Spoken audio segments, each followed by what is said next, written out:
Buenos días. Hoy estamos mirando la lección 9 que toca un tema muy importante y es el papel del Espíritu Santo en la iglesia. Y claro, es lo que aprendemos en la palabra de Dios y hasta que el Espíritu Santo que produjo la palabra de Dios es el que produce y mantiene la iglesia de Cristo.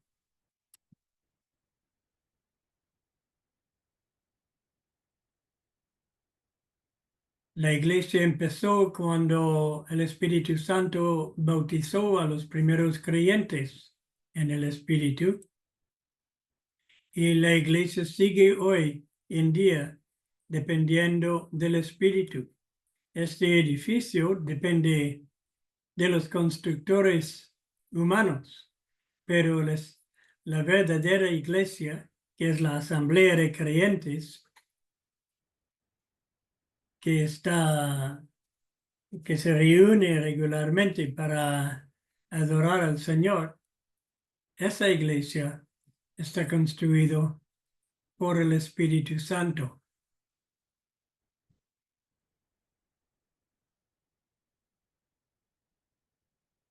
Pues es la primera de dos lecciones que vamos a dar sobre ese tema del Espíritu Santo y su papel en la iglesia. Su papel es central en la iglesia, obviamente. René Page, en su libro, describe cómo el Espíritu Santo constituye la iglesia. Describe cómo asegura la unidad de la iglesia. Describe cómo el Espíritu hace de la iglesia su templo. Describe cómo otorga dones a la iglesia. Describe de qué manera gobierna la iglesia. Describe de qué manera provee el crecimiento de la iglesia. Y describe cómo pone a Cristo como cabeza de la iglesia. Sería muy provechoso que como estudiante usted leyera las páginas 159 hasta 168 en el libro La persona y obra del Espíritu Santo por René Page. Yo vuelvo a citar a don Miguel Herbaje en su asignatura de Teología Sistemática del tercer módulo. Nuestro hermano dice: cada una de las tres personas de la deidad tiene su función particular. El Hijo cumple lo que el Padre propone y la función especial del Espíritu Santo es la de aplicar y llevar a la eficacia lo que el Hijo cumple. Es la función del Espíritu Santo hacer eficaz la obra cumplida de Cristo en favor de su iglesia y de cada individuo que está en ella. En la intención divina, la obra de Cristo había de tener 3 puntos, a saber, traer ciertas bendiciones y beneficios a la raza humana entera. Luego fundar y establecer la iglesia de la nueva dispensación y salvar, en el sentido más completo de la palabra, a cada individuo que el Padre le había dado, de acuerdo con el pacto de la redención hecho antes de la fundación del mundo. Es el Espíritu Santo quien asegura que estos frutos de la obra cumplida de Jesucristo se hagan realidad. Por lo tanto, es activo en 3 ámbitos: aplicando y haciendo realidad esos frutos de la obra cumplida de Cristo, a saber, en el mundo en general, en la iglesia y en el creyente. El tema de la iglesia, y cuando hablamos de iglesia hay que enfatizar generalmente iglesia local, es sumamente importante en la Biblia y por tanto en la vida cristiana. Desgraciadamente, ha sido muy mal entendido por todos los siglos, cada uno definiendo la iglesia como bien le parecía y dando poca importancia a una teología bíblica de la iglesia. Miguel Herbaje dice, empezamos con un concepto equivocado de lo que es la iglesia y en consecuencia nuestra vida eclesial sufre las consecuencias. Nuestras iglesias sufren las consecuencias. Empezamos con un concepto equivocado de lo que es una iglesia y en consecuencia gobernamos la iglesia equivocadamente mediante el parecer o el gusto de la mayoría en lugar de buscar la voluntad del Señor y su dirección mediante su espíritu.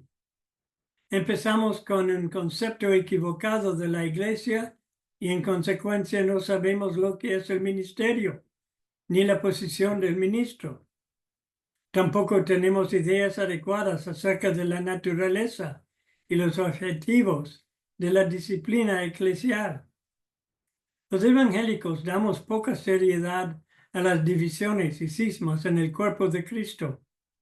Demasiado fácilmente recurrimos a las divisiones como solución a nuestros disgustos y dificultades de convivencia. Muchas veces se dice que las iglesias evangélicas se multiplican mediante la división. Tenemos que recuperar el sentido bíblico e histórico de la iglesia. La iglesia no es una aglomeración fortuita de individuos, sino una entidad distinta, con personalidad propia, formada intencionadamente por Dios. En Isaías 43, 21, leemos, este pueblo he creado para mí, mis alabanzas publicará. Y en de Pedro, capítulo 2, versículo 9, leemos, mas vosotros, es decir, la iglesia, sois linaje escogido, real sacerdocio, nación santa, pueblo adquirido por Dios, para que anunciéis las virtudes de aquel que os llamó de las tinieblas a su luz admirable, como la creación original. Y en Efesios 3:10 leemos, para que la multiforme sabiduría de Dios sea ahora dada a conocer por medio de la iglesia, y no el individuo, a los principados y potestades en los lugares celestiales. Dios propuso desde el principio formarse una iglesia para su propia gloria y para ser la esposa de su amado Hijo. Nuestro hermano sigue describiendo la iglesia a partir de lo que él ve como siendo la iglesia en el Antiguo Testamento. Sí se puede hablar, sin embargo, de iglesia en el Antiguo Testamento, tiene que ser en una manera muy distinta de la del Nuevo Testamento. Y hasta me parece que se tiene que forzar un poco la definición de iglesia. Si el pueblo escogido, descendiendo de Abraham, fue iglesia, no lo era en el sentido de ser un cuerpo de personas redimidas del pecado y teniendo a Cristo por cabeza. Creo que es más apropiado hablar del pueblo de Dios o nación escogida del Antiguo Testamento como siendo un tipo del cuerpo de Cristo, la iglesia, que está en el Nuevo Testamento bajo el nuevo pacto. La nación escogida del Antiguo Testamento, por ejemplo, no consistía solo en personas salvas, creyentes. No habían conocido todos la conversión personal al Señor, aunque muchos de ellos seguramente que sí, según la época que se estudie. La iglesia del Nuevo Testamento, por otro lado, es un cuerpo espiritual de personas, un cuerpo en que todos sus miembros son personalmente convertidos a Cristo. Miremos el papel inicial del Espíritu en la iglesia y también la unidad de la iglesia. Ahora bien, el papel del Espíritu es colocar a cada miembro en este cuerpo de Cristo, en la iglesia. Y eso es el sentido más exacto del bautismo del Espíritu Santo. En 1 Corintios 12:13 leemos, porque por un solo Espíritu fuimos todos bautizados en un cuerpo, sean judíos y griegos, sean esclavos o libres, y a todos se nos dio a beber de un mismo Espíritu. Lo milagroso de esta obra es que está compuesta de personas de toda raza, toda nación y cultura desde sus principios. Y todos son ahora de una misma familia. Hasta en la eternidad seguiremos siendo llenos de admiración junto con los 24 ancianos y los 4 seres vivientes. Dice Apocalipsis 5:9, porque tú fuiste inmolado y con tu sangre nos has redimido para Dios de todo linaje y lengua y pueblo y nación. En la Iglesia de Cristo no hay lugar para historias de, bueno, en España, payos y gitanos, o de blancos y negros, o de catrachos y cualquier otro latinoamericano, por ejemplo. En la Iglesia de Cristo no hay lugar para grupos que van por las calles en busca de algún inmigrado de Yugoslavia o alguno de raza negra o algún extranjero para molestar y amenazar. Todos somos hermanos. Es nuestro refugio. En cuanto a lenguas, todos aprendemos a hablar una misma lengua y es la lengua del amor. Cuando no somos así, contradecimos toda la idea de la iglesia. Ya no nos reconocemos como siendo colocados en Cristo, sino payos en Cristo, gitanos en Cristo, catrachos en Cristo, blancos en Cristo, negros en Cristo. Y a veces nos atrevemos a pensar casi que nuestra marca de denominación particular es la única que está en Cristo. Yo leí una vez propaganda de una iglesia que pretendía que todos los cristianos estaban en la familia de Dios, pero que solo aquellos que eran miembros de su iglesia o de otras parecidas y relacionadas eran miembros de una iglesia de Dios. Nada más lejos de la realidad de la iglesia en el Nuevo Testamento. No hay algunos que están dentro y otros que están fuera. Si una organización eclesiástica ha dicho fuera de la iglesia no hay salvación, me parece que podemos contestar que es más bien en la salvación no hay fuera de la iglesia. Es decir, si uno es salvo, está en la iglesia, que lo sepa o no. Puede ser, sin embargo, que no esté disfrutando activamente de esta relación en la iglesia. El Espíritu Santo desarrolla y garantiza la verdadera unidad espiritual de la iglesia. Y toda otra clase de unidad que buscamos está destinada al fracaso. Pablo exhortó a los cristianos de Éfeso que sean, según Efesios 4, 3 y 4, solícitos en guardar la unidad del Espíritu en el vínculo de la paz. Y él les recordó en ese contexto que solo hay un cuerpo y un espíritu. Pensamos ahora en el Espíritu Santo y la membresía de la iglesia. Pues, si la iglesia es el cuerpo de Cristo, según Efesios 1, 22, 26, entonces el texto de 1 Corintios 12, 13 hace claro que el Espíritu Santo que pone a una persona en la iglesia, ninguna agencia humana puede hacer esto, ni siquiera la misma iglesia local. Lo único que una iglesia puede y debe hacer es reconocer a sus miembros.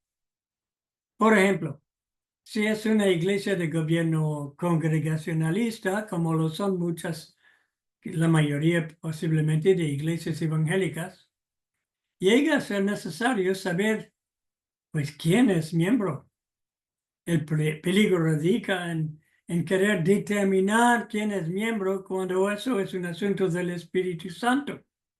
La diferencia es muy sutil. Por ejemplo, en muchas iglesias hay una votación de la congregación para recibir el nuevo miembro. Cuando eso significa que están reconociendo que a su parecer el Espíritu Santo ya ha hecho de esta persona un miembro de la iglesia, otorgándole así el derecho de voz y voto en las decisiones de la iglesia y el privilegio de servir en la iglesia, pues está bien. Pero si se creen capaces de decidir por sí mismos de hacer de esta persona un miembro, se van a frustrar. No pueden hacer de una persona un miembro de la iglesia si el Espíritu Santo no lo ha hecho. Y si el Espíritu lo ha hecho ya, pues no pueden hacer más que reconocerlo. Por otro lado, un creyente que quiere ir por libre, como solemos decir, sin ser miembro de una iglesia, está viviendo una contradicción. El Espíritu Santo ya ha hecho de él un miembro de una iglesia local. Y este creyente se está negando a vivir el testimonio que el Espíritu Santo le ha dado. En Hechos 2:47 leemos: y el Señor añadía cada día a la iglesia los que habían de ser salvos. Ahora, ¿en qué manera el Espíritu Santo desarrolla la iglesia? Si Cristo, Dios el Hijo, es la cabeza de la iglesia, el vínculo estrecho, sin embargo, con el Espíritu Santo es muy obvio cuando vemos el nacimiento y el desarrollo de la iglesia novotestamentaria. La iglesia nació en el día de Pentecostés, según Hechos capítulo 2. Y fue el Espíritu Santo que la dio a luz, bautizando a los creyentes en un solo cuerpo. En el mismo libro de Hechos vemos el desarrollo de la iglesia y del concepto de iglesia bajo la guía siempre del Espíritu Santo. Como hemos visto al considerar el tema del bautismo del Espíritu Santo, la iglesia se desarrolló en 3 etapas. Primero, los judíos que se convirtieron a Cristo a partir de Hechos capítulo 2. Fueron bautizados en el cuerpo de Cristo por el Espíritu Santo. Luego, en Hechos capítulo 8, vemos a los samaritanos que son circuncidados como los judíos y de raza mixta, con una religión mezclada entre algunos principios del Pentateuco y mucho paganismo. Estos, proscritos por los judíos por causa de su religión y de su raza, fueron también admitidos, bautizados en el Espíritu, en el cuerpo de Cristo. Y finalmente, en el capítulo 10, para asombro de Pedro y de los demás discípulos, los gentiles, los de la incircuncisión, paganos sin relación ninguna con el judaísmo, ni por raza ni por religión, practicando generalmente el politeísmo, se convirtieron a Cristo, aceptando el Evangelio, y también fueron bautizados por el Espíritu en el cuerpo de Cristo. Ahora pues, judíos, samaritanos y gentiles, todos formaban un solo cuerpo en Cristo. Y esto fue obra del Espíritu Santo. Todos tienen el mismo privilegio, el mismo acceso a Dios. Ya no hay distintas clases o niveles de privilegio espiritual. Como dice Efesios 2:18, los unos y los otros tenemos entrada por un mismo espíritu al Padre. Fue el Espíritu que dio a luz y fue el Espíritu que hizo crecer la iglesia y quien la desarrolló. Como dice Efesios 2, 21 y 22, todo el edificio bien coordinado va creciendo para ser un templo santo en el Señor, en quien también sois juntamente edificados para morada de Dios en el Espíritu. De ciertos modos, se puede comparar al cuerpo humano de Cristo cuando estuvo en la tierra. Él nació por medio del Espíritu Santo. En Lucas 1:35, el Espíritu Santo vendrá sobre ti y el poder del Altísimo te cubrirá con su sombra.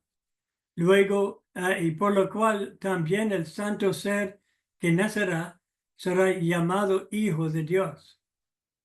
Luego, en Lucas 2:40, leemos que el niño crecía y se fortalecía y se llenaba de sabiduría y la gracia de Dios era sobre él. Y en el versículo 52 de Lucas 2, y Jesús crecía en sabiduría y en estatura y en gracia para con Dios y los hombres. Ahora, en el versículo 40 es claro que la obra del Espíritu Santo está implicada en este crecimiento, siendo la gracia de Dios sobre él. Vemos el paralelo en cuanto a la iglesia en Hechos 2:47, alabando a Dios y teniendo favor o teniendo gracia con todo el pueblo. Y el Señor añadía cada día a la iglesia los que habían de ser salvos. Tendríamos que volver atrás en nuestro estudio ahora y recordar cómo el Espíritu Santo guió la iglesia en sus decisiones y movimientos. Hemos estudiado ya de qué manera el Espíritu Santo guió a Pedro hacia los primeros gentiles para que fuesen admitidos en el cuerpo de Cristo. Hemos visto cómo el Espíritu Santo guió al concilio en Jerusalén en cuanto a recibir sin poner trabas a los incircuncisos. Hemos visto también cómo el Evangelio se extendió hasta Europa por la dirección del Espíritu Santo. Y hasta fue el Espíritu Santo que guió a Pablo para que volviera a Jerusalén en una situación en que sería detenido y llevado a Roma como preso para que el Evangelio se extendiera también allí. Desde entonces, todo el progreso y todo el desarrollo de la Iglesia de Dios se ha hecho por medio del Espíritu Santo. Lo que se ha hecho por las organizaciones humanas, por el Estado, por la política, siempre ha resultado más bien en un fracaso. Es también el Espíritu Santo que enseñó a la Iglesia por medio de las epístolas y por toda la palabra de Dios en general. Hasta que fueron escritas las epístolas, el Espíritu guió y enseñó a las iglesias locales por medio de profecías y revelaciones. En conclusión, es interesante notar la comparación que René Pach hace entre el papel del Espíritu Santo hacia la iglesia y el papel de Eliezer hacia Rebeca en Génesis 24. Allí, Eliezer fue enviado por el padre de Isaac para buscar una esposa para Isaac. El Espíritu de Dios fue enviado por el padre para buscar la esposa de Cristo. La halla, la convence de la gloria de Cristo, la viste de una manera digna, la conduce a Cristo en dos sentidos. Primero en la conversión y al final en una manera física arrebatándola en las nubes para recibir al Señor en el aire y así estaremos siempre con el Señor, según 1 Tesalonicenses 4:17. René Pach menciona el hecho de que, como Eliezer no habló de sí mismo, sino del hijo de Abraham, en la misma manera el Espíritu no habla de sí mismo, sino del Hijo. El el Espíritu Santo, al buscar la iglesia para el esposo divino, la llama y la llama fuera del mundo. La palabra iglesia implica esto. Es una transliteración de la palabra griega ekklesia. Ek significa fuera de, y klesia significa llamados juntos o asamblea. La iglesia es el pueblo de Dios llamado juntos por el Espíritu Santo a apartarse fuera de, del el mundo, y a reunirse juntos en preparación para la gran boda del Cordero. Este último comentario se basa seguramente en una interpretación errónea de Juan 16:13 en el francés como en el inglés, donde dice en una manera ambigua, no hablará de sí mismo, sino que nuestra traducción en castellano es mucho más claro, diciendo, no hablará por su propia cuenta. Claro está, al inspirar las escrituras, el Espíritu Santo tiene que hablar de su propia persona. Si no, no tendríamos doctrinas del Espíritu Santo. Esta idea ha sido responsable por la negligencia de la doctrina del Espíritu Santo en ciertos círculos de habla francés e inglés.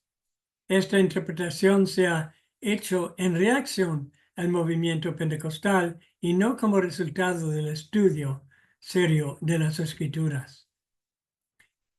Es cierto, sin embargo, que el propósito del Espíritu Santo no es de fijar nuestra atención sobre su propia persona, sino sobre el Hijo. No es en vano que se le llama Espíritu de Cristo. Él me glorificará, porque tomará de lo mío y os lo hará saber. Esto es el papel principal del Espíritu. Que el Señor les bendiga mucho. No olviden que pueden escribirme y para recibir los apuntes.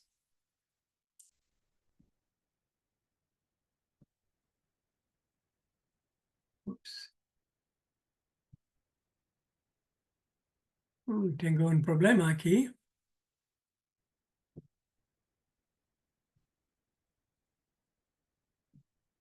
Ok. Pueden escribir a johnedfran@gmail.com. Y los que son mis amigos Facebook, a veces me escriben más bien por Messenger, es igual. Pero para pedir los apuntes de esta lección y las lecciones anteriores, si quieren. Alguien me pidió los apuntes en francés, si les tenía, y sí, los tengo porque lo traduje todo en francés también. Pues que el Señor les bendiga y hasta la semana que viene.